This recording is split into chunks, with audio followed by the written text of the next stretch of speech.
Hey folks, it's Jeremy here with another live stream. I wanted to actually dig a little bit further into the topic of selling stock short and some of the issues that are going on with that. So what I want to do in this video, if you missed my previous video, I've got some other videos that I've done on actually what is short selling and what is short selling versus naked shorts. But in this video, I want to talk about the ethical issues. This is something that people talk about all the time. And there's a lot of people that think that selling stock short should be illegal. I do not believe that. I think selling stock short is very important for the free market to be able to operate. And here's why. As I've said before in other videos, the marketplace that we trade is supposed to be a free market. And when you have a free market, you have to have both sides of the trade. If you don't have both sides of the trade, then we end up with runaway bubbles. Now, what a bubble is it's when there's so many people that are buying something that the price runs up and there's not enough people that are selling it. And so even though the price may be, too expensive, it's not worth whatever it is that it's trading for at the time, what ends up happening is people keep buying because nobody's willing to sell. What short sellers do is they actually help provide liquidity because they're willing to take the risk. They look at a trade and they say, well, this trade's too expensive, so I'm going to start selling it, because this is the price that I think it should be sold at. And so they're willing to take that risk. And if the stock keeps going up, then the short sellers end up losing their positions. They lose money on it. And if the stock comes back down, then they were right and they get rewarded whenever they buy it at a lower price. Okay, so that's how the free market works. And it works like this in every free market. Now, what happens is people have got this idea in their head. They say, well, that's not fair. You shouldn't be able to sell something that you don't own. How can you do that?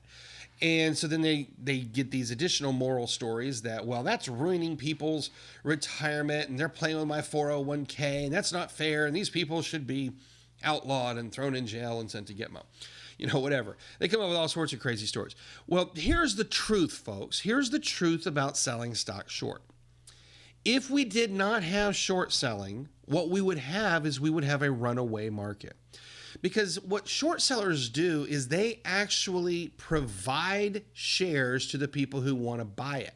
Whenever you have any transaction that's taking place in the market, you have to realize that's not a one-sided transaction. If there's only buyers, then the market just flies. It's like a rocket.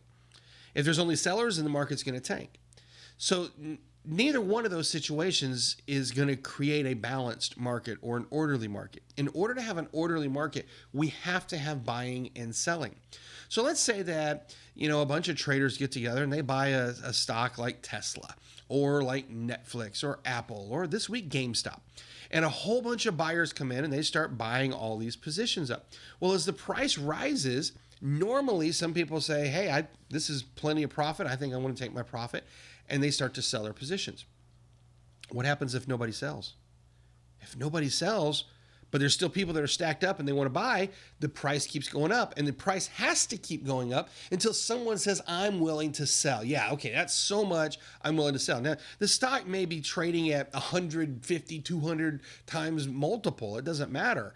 The stock may be way overbought, but if there's not anybody that's willing to sell, then they have to keep raising the price in order to attract a seller into the market. Because you can't have a transaction that's one-sided. You have to understand that. You can't have just a one-sided transaction. There's always a buyer and a seller. That's what market makers do. They're making the market by matching buyers and sellers. Okay, so what short sellers do is they actually show up when maybe the long position holders aren't willing to sell. They show up and they start shorting because they're willing to take the risk. And what that does is it provides liquidity to additional long buyers. It also holds the price down so that you don't get a runaway bubble. If it were not for short sellers, you have to understand this. If it were not for short sellers, we would have market bubbles that would just blow your mind. I mean, we would have stocks like a Tesla or an Apple or an Amazon that instead of trading at $900 a share or $3,000, these stocks would be trading at $30,000 a share, because you have a lot of people that buy these stocks that they want to hold them for a long time, and they say, well, I think the trade's going to go up, so they just keep holding it, even though it may be trading for a ridiculous multiple of the real value. It doesn't really matter. If people are willing to buy it and if people are willing to keep holding it, then the price will keep going up, and then it actually becomes a self-fulfilling prophecy. Again, it doesn't matter what the fair market value is. What matters is what people are willing to pay for it. And if there's no supply in the market, if there's not anybody who's willing to sell it, then there's just incredible demand and the price continues to rise. So that's why short sellers are an important role in the market. They help provide that liquidity, and consequently, we have much more orderly markets. Now, I want to say something else about selling stock short. Back in 2008, I remember when the markets were collapsing. And, they were going up and down. Back then, it was unheard of volatility. Today, we've seen quite a few 600 and 700 point days. But back in 2008, that was a distant outlier. We had never seen that kind of volatility in the market.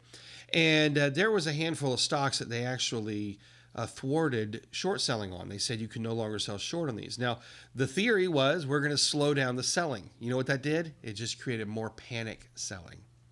And so the people who owned the positions, they started selling in even a bigger panic. And that is exactly what happens when the government or any regulatory agency jumps in and starts manipulating things with regulation that doesn't support the free market. When the regulators come in and say you can't sell stock short, guess what happens? That stock plummets. It goes down even faster. If they were to take it the other way around, if they were to say in a bullish market, if they were to say we couldn't sell stock short, we would have the market just take off like a rocket ship. And people would be happy for a little bit until everybody woke up. And then what would happen is up here at the top, when a stock that maybe should be at $200 a share is suddenly trading at $2,000, somewhere up there, people start selling. And about the time they start selling, other people start paying attention. And now you start to have the panic selling, and boom, the stock comes flying down. So as much as people love to hate on the hedge funds, as much as people love to hate on the short sellers, the reality is they play a very important role in creating a free market. I don't have any empathy for the hedge funds. I want you to be really clear about that. They placed a bad bet. I mean, they got their pants handed to them, and they got their shorts handed to them. Pardon the pun. And they deserve to get spanked a little bit because they deserve that. And I think if we could dig deep enough, we would find that they probably had a lot of naked short positions, and that's illegal. My concern about this whole debacle is not the hedge funds. My concern is the way that other insiders on Wall Street are trying to bail out the hedge funds, and that's a different conversation. But what I want you to understand about why this is important, if it wasn't for hedge funds providing that liquidity, or even individual retail traders like yourself, if it wasn't for people providing a short position and other sellers showing up, whether they're short or whether they're just long positions closing out, if it wasn't for that, we would have runaway markets. And the reality is you wouldn't like that any better, I promise. You might think it's great on the way up, but when it comes tumbling down and you go from having a 10% volatility that scares you to a 60% volatility that scares you, or 80%, nobody wants that. And so short selling needs to maintain. We need to have short selling in the market. I personally think we need to also have the hedge funds. I have no problem with hedge funds, none at all. What I do have a problem with is I have a real problem with the insider trading and special perks being given to people. That's what I have a problem with. So, and I have a problem with the naked short selling. It's an illegal practice. It shouldn't be taking place, and that is a real problem. So those are different issues, but just the issue itself of selling stock short, no, it shouldn't be illegal. In fact, it's necessary, and it should be illegal for it to be illegal, if that makes any sense.